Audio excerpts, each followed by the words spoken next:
Good morning. As we begin, we would like to acknowledge that this service is being held by a community that gathers on the stolen traditional lands of the Massachusetts, Nipmuc, Pawtucket, and Wampanoag people. We pay respect to those indigenous peoples who lost their lives in the colonization of this land, and recognize that these indigenous tribes are still today facing violations of sovereignty, territory, and water. We also give thanks for the earth we walk upon, the waters, the life-giving plants, and all the earth's creatures, as well as the winds, sun, moon, and stars.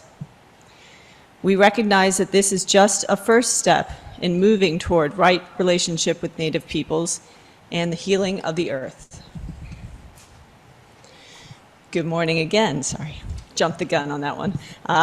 Welcome to First Parish Church of Stowe and Acton, a welcoming and spiritual community. My name is Jenni Edgerton, and I serve as the president of the Board of Trustees. For those visiting FPC for the first time, we welcome you. Please let us know you are here by filling out one of our visitor information cards in the pews and hand it to an usher, drop it in the plate, or hand it to Meg, our welcoming staff member, who is walking through the aisles as I speak. If you would like a large print order of service or a hymnal or an assisted listening device, please ask one of our ushers. Anyone is welcome to use one of these to listen to the service from another space in or around our building. After the service, please join us for coffee and conversation in our fellowship hall, which is one level down at the other end of the building, or in a breakout room if you're joining us online. I would like to draw your attention to the announcements in our order of service, and also invite you to check out our webpage for more information, and you can also sign up there for our newsletter and email alerts.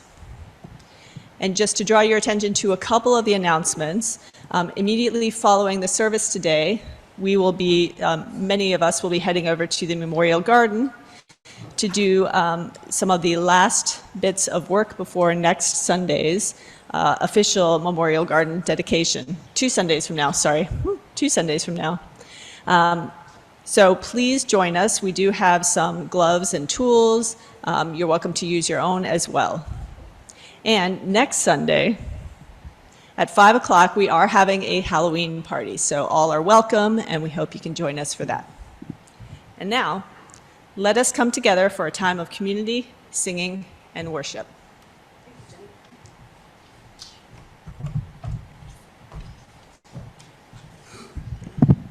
Good morning.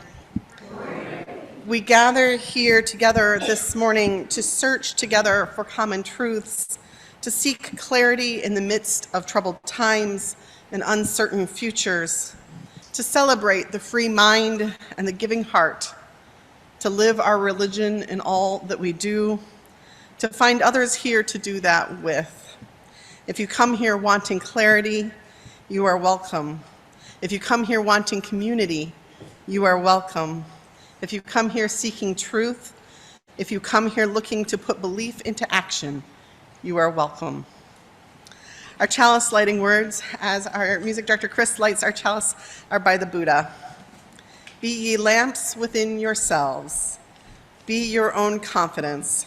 Hold to the truth within yourself as to the only lamp.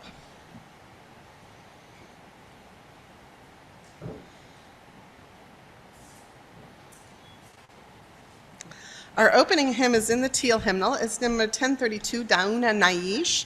Please stand in body and spirit. But I don't think many of you, how many of you know this hymn? The choir does. They practiced it this morning. So they're going to help lead you through it because I know it's unfamiliar to many of you. Chris, do you want to say any other words about pronunciation or introduction or anything? It's all pretty clear. And the words, the translation of the words is printed down at the bottom of the page. It's all about peace. Please stand in body and spirit.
Don't I gesture to sit down and then I'm like, wait, no, back up. Please join in our covenant and affirmation from wherever your body is positioned. Love is the spirit of this church and service its law. This is our great covenant, to dwell together in peace, to seek the truth in love, and to help one another.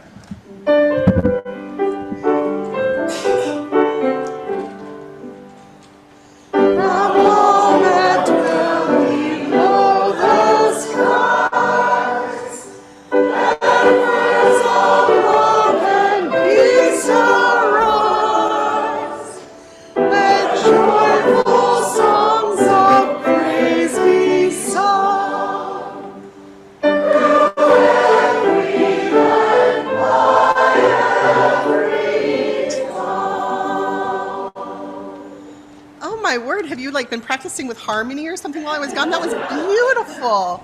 I don't think I've ever heard our affirmations sound so great. Loving you all this morning. Rayla. Hello. I would like to invite our children, our youth, and actually anyone of all ages to join me up front Um, When I was a little kid, my friend Gina, who I was playing with, hit me one day. And I ran running home to my dad crying and said, "Gina hit me." He said, "Well, you can hit her back." And he sent me back out the door. So I went back over to Gina and I said, I didn't hit her. I said, "My dad says I can hit you back." And that was enough for her to run home crying. And that's how I learned the power of words. Every week we voice our joys and sorrows in words, and voicing them in words gives them power. It gives them the power to be reached out to by other beloveds here in community. It gives voice to what's in our hearts and makes it more understood in the world. It can bring healing to us. It can bring solace to us. It can bring more joy to us with our joys. And so I invite you at this time in our service to give voice to those things which are on your hearts and in your minds that you want to be known and lifted up here in beloved community. We begin with those that are sent to us ahead of time by email, shared by one of our lay ministers, Kate, this week. And then we will take joys and sorrows from those of you here present in the sanctuary, and then from our folks online. And what a joy it is that we have the ability to contribute in so many ways at this time. So, especially as I've been online for the last 3 weeks, I've appreciated this technology and how it brings us together. So,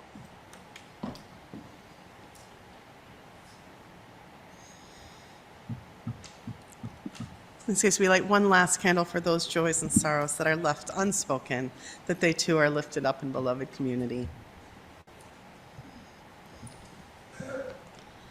Our words of prayer or meditation are from a statement that was put out by our UUA President shortly after the violence in Israel and Gaza began.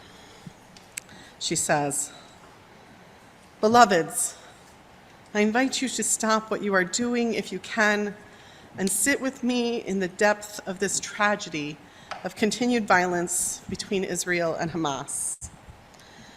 How to reconcile the cost of occupation and of war. How to nuance two very real histories of oppression and violence.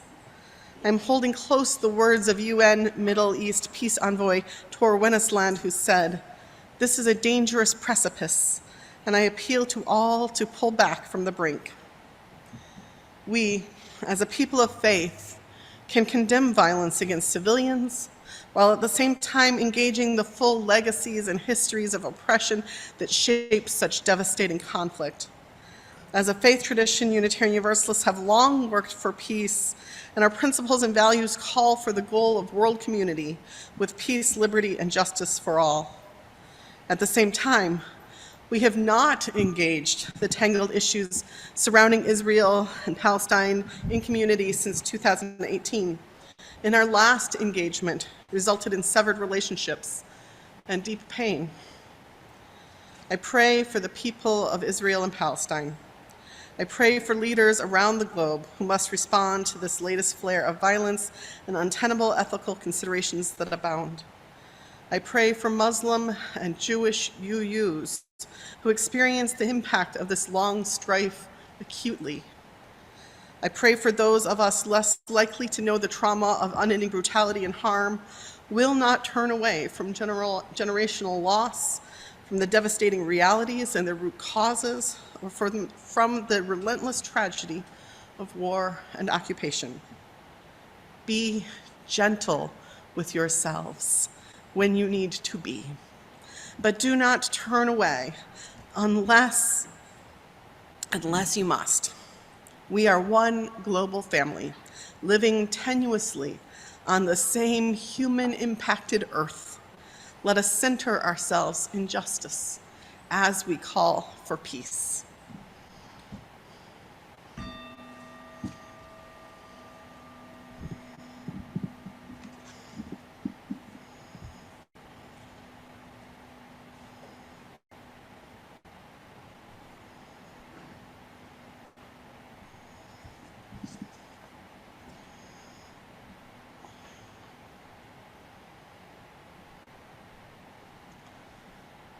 Blessed be, and amen.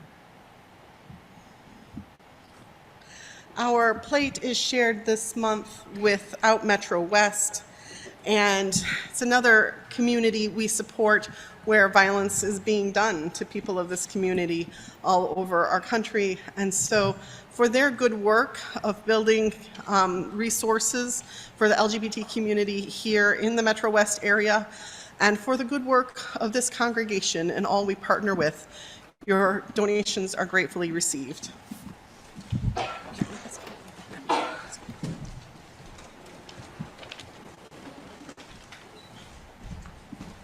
While the choir comes up for our anthem today, I just wanted to introduce it briefly.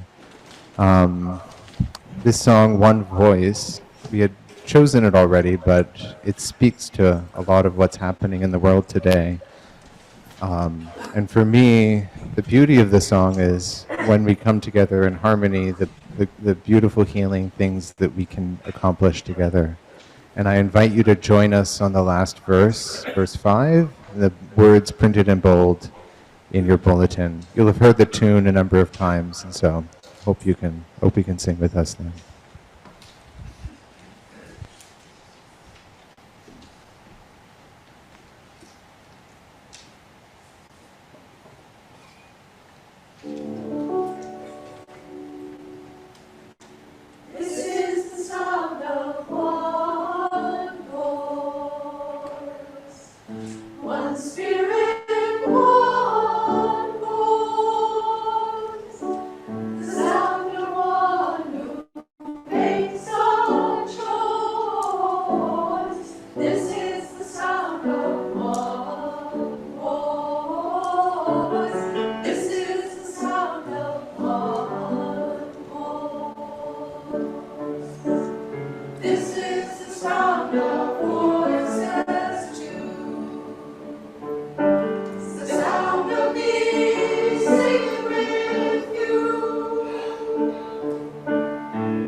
Good morning, folks.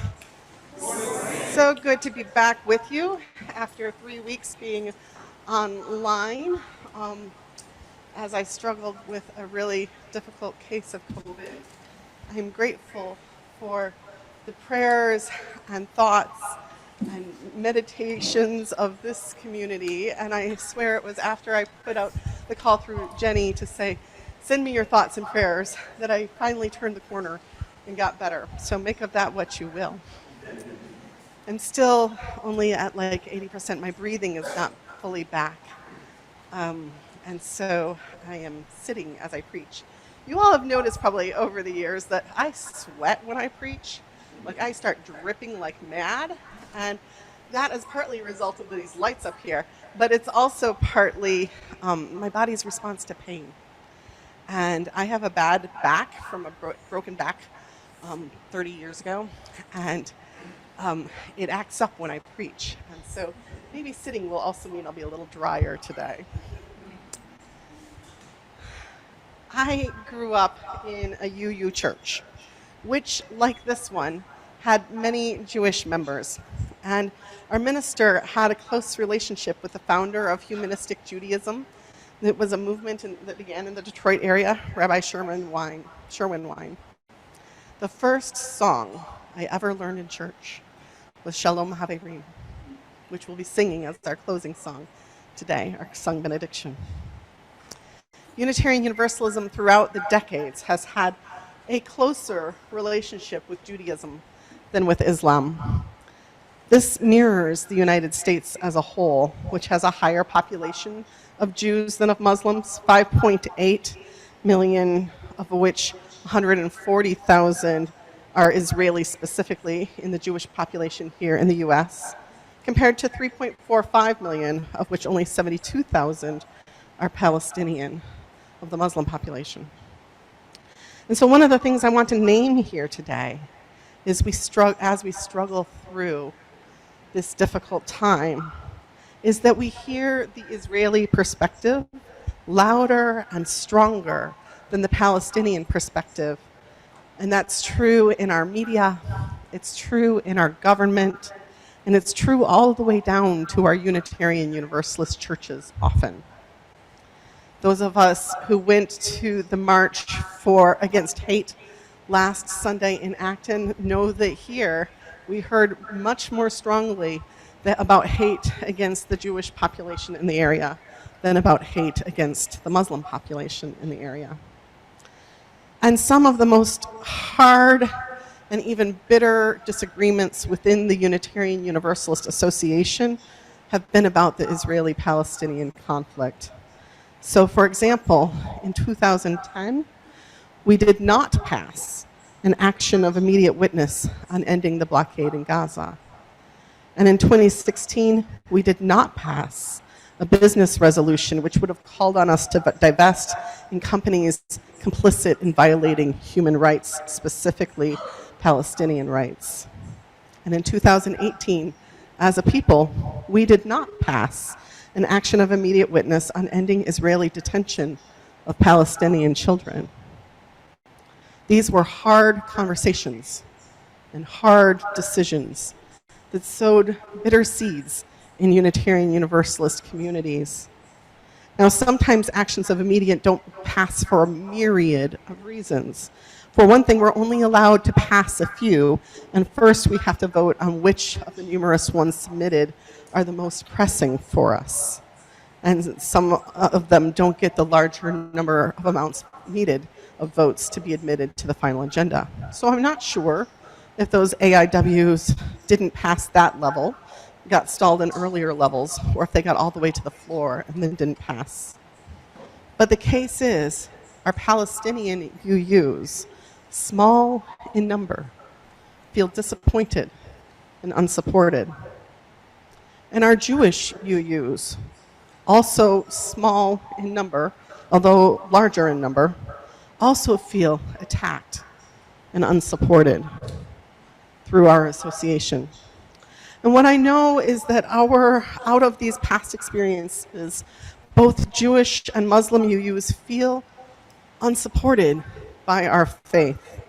And honestly, both groups, felt that way and still feel that way in Unitarian Universalism, despite the fact that most Jewish UUs would say Israel's actions have been unjust. And most Muslim UUs would say there is a need to have the country of Israel. And so I want to just begin here today, as we think about this difficult subject in our country and in the world, by naming the pain within our own faith of this decades-long crisis.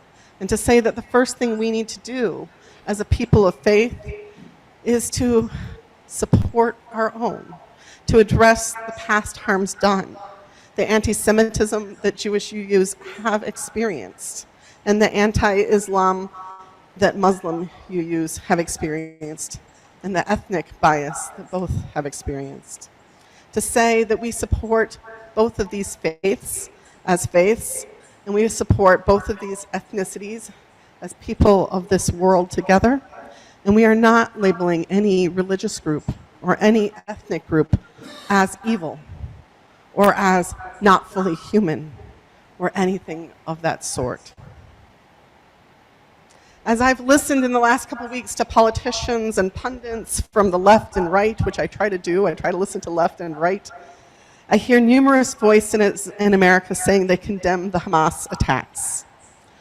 And while there are limits, I hear numerous voices saying we support Israel in a proportionate response.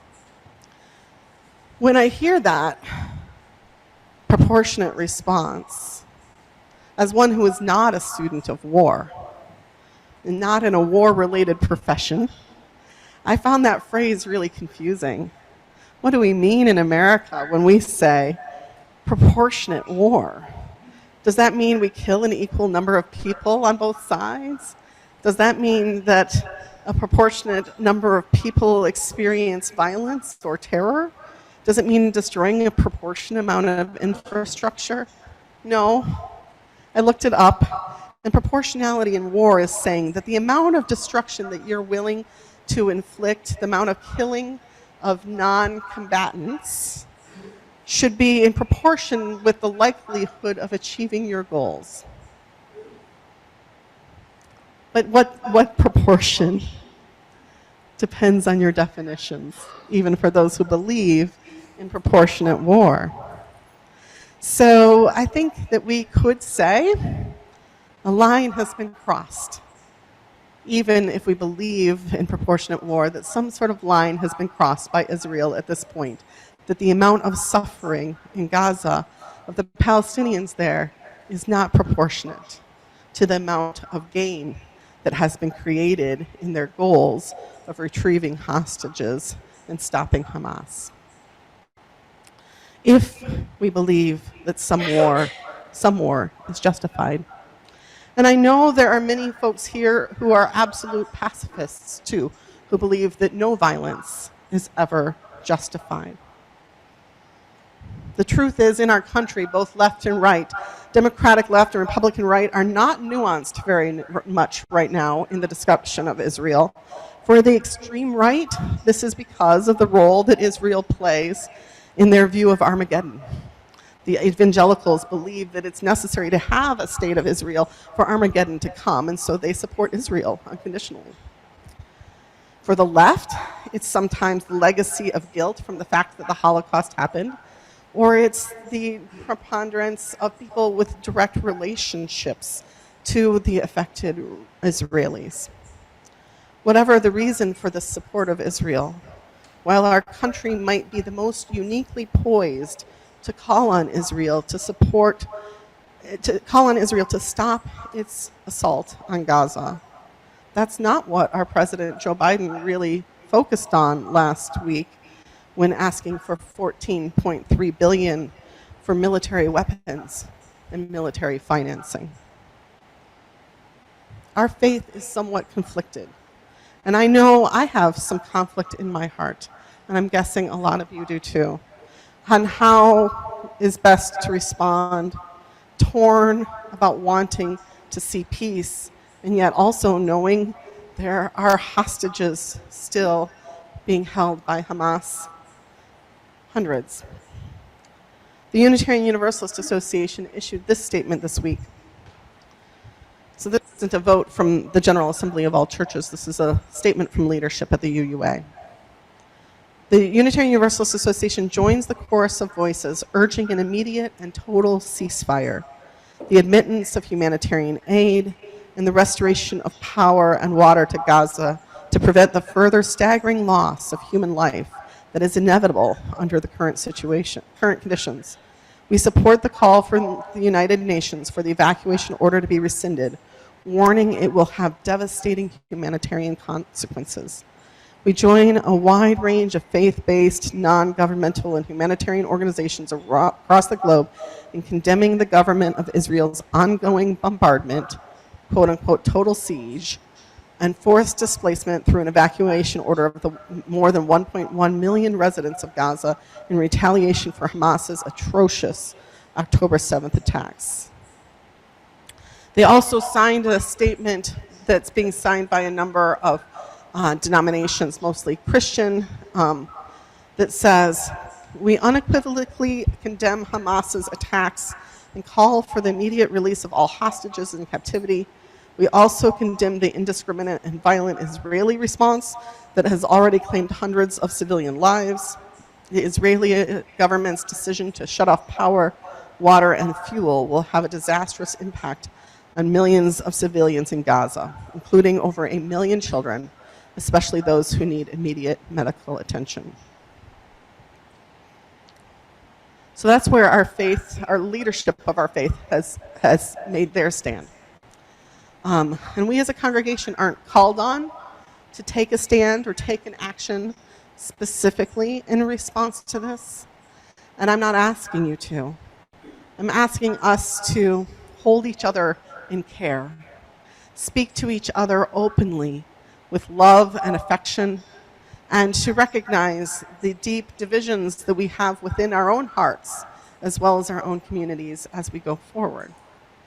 I know for myself, I have had, like I said, strong Jewish friends and connections and ties to my faith since I was a small child. And I deeply condemn the Hamas attacks on Israel. And they were horrible, shattering, and they are not resolved.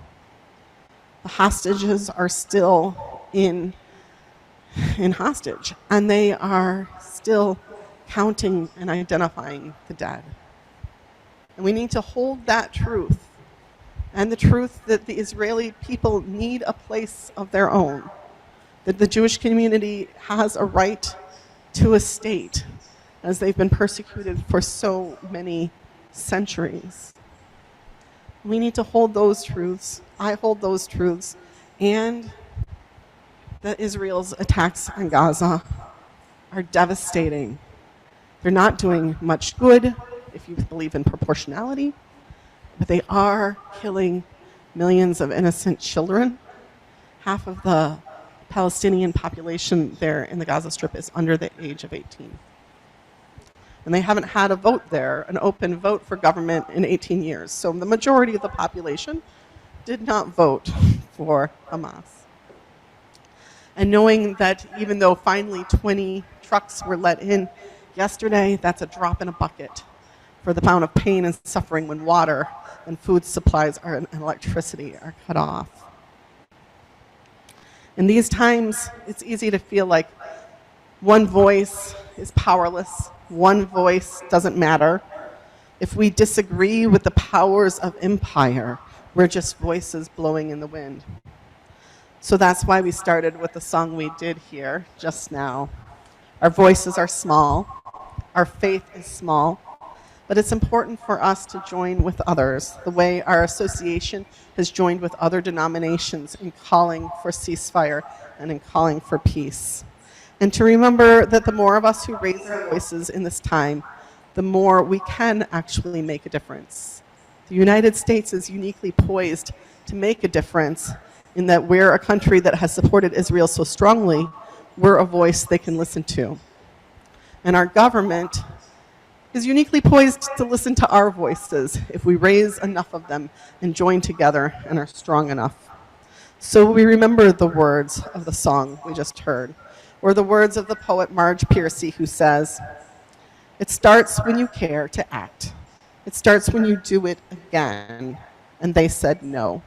It starts when you say we and know who you mean. And each day you mean one more.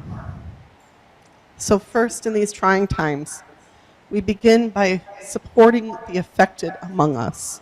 First of all, reaching out with love, passion, and support to our Jewish members and any Muslim members that we have here in this congregation. And then we join in calling for peace. Peace, salam, shalom. And that's our next hymn, Peace, Salam, Shalom. This is a song that's been ringing through my head for the last 2 weeks. It's a song by a group called Emma's Revolution. If you're not familiar with Emma's Revolution, look them up. They're the group that also sang that Keep On Moving Forward song we used a lot as our closing song last year. So please stand in body and spirit. Chris is going to tell us how we're going to do this.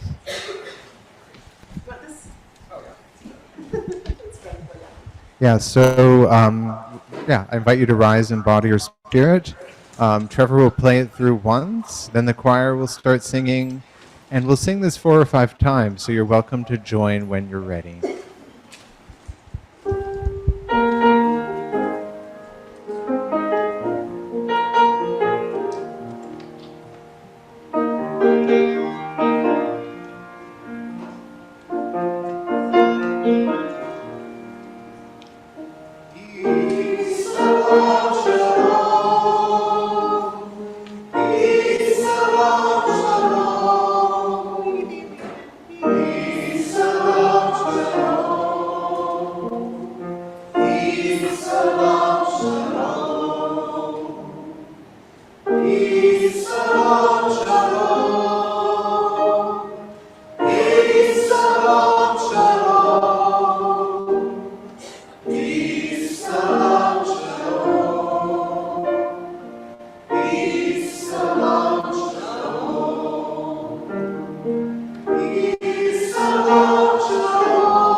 I said I was going to preach 2 sermons today, and it's 10:53, so I'm not going to really preach the whole second service. And you're like, oh, good.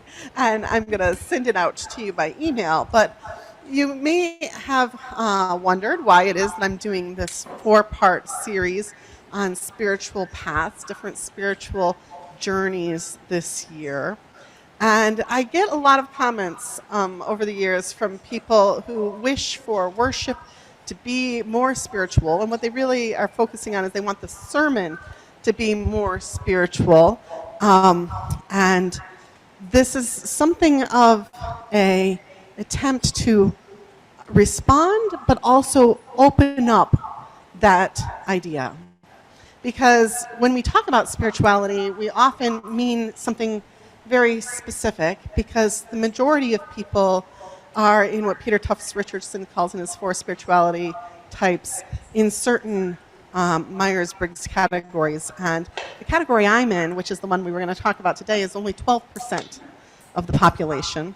And it's the headier type of spirituality.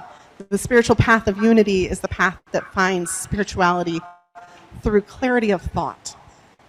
And so if you think about the personality types that we've been talking about, we've been dividing between thinking and feeling. And sometimes we define spirituality as only about the feeling and not about the thinking. So today's sermon was going to explore what it means to be a thinking spirituality path and how that functions. You can also look at these as aligned to Hindu yoga paths, and the path of knowledge. Jnana yoga is the one most associated with this path of spirituality that is the intuitive thinking type. Those of us who are big pictures and idea people, like myself. So I'm not going to go into depth right now, but I'm also going to say that these are spiritual paths. You could also correlate each with a season and say that those paths that are the feeling paths are maybe your summer and spring paths, and they are full of the warmth and imagery and the lushness of summer. And if you're a summer spirituality, winter doesn't seem very spiritual to you. But there is a wintry spirituality too, something we find in the cold and the dark and the ice and the clarity of needs and the clarity of your breath as you breathe it out into the cold winter air.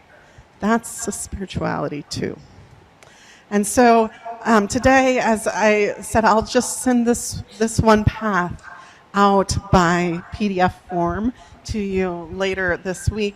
But I want to just invite you to, as we breathe here in beloved community, to remember that while spirituality for some is lifting up those joys and sorrows and best found there, and spirituality for others is in the joining of voices and raising them in beautiful melodies and harmonies together, that for some, spirituality is also found in the clarity of thought and the deep thinking that sometimes goes into a headier type of sermon.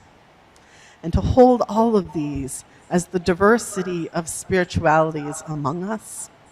And I'm going to come back a little bit more to this third type when I go into our fourth type, which won't be until December because we have a busy November. And so I invite you to hold this in your heart as we go forward and to think about diversity among us is represented in many ways. Maybe so.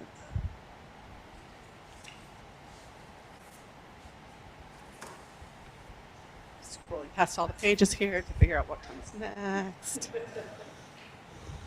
I think it's a hymn. Yes.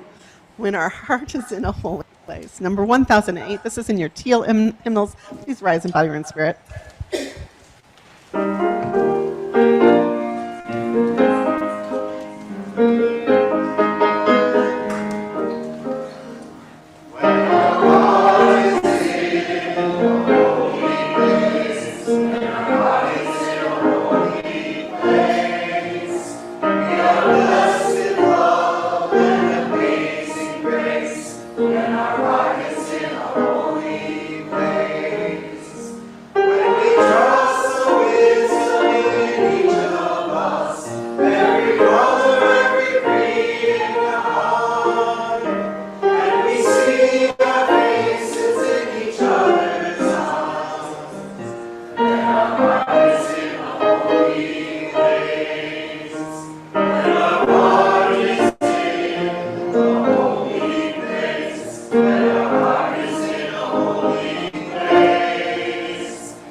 Friends, beloveds, in this time of sorrow and struggle, of violence in the world, attacks on our values in our own communities, let us gather up and hold tight against our bones our gratitude for this religious community, for our love for one another and our own true selves. Gratitude for our faith in the arc of the universe bending towards justice, and our values that lead us again and again to choose to work for the shining goals: peace, love, joy, hope. Strengthened by this beloved community and our faith, let us go forth into the world. Blessed be. Amen. Peace. Salam. Shalom. Our closing song today is not our usual sung benediction. I want to close with that first song I ever learned in church. We began with singing in Arabic. We're going to close with singing in Hebrew. Shalom Haverim. Number 400 in your great hymnals. Four words are right up there.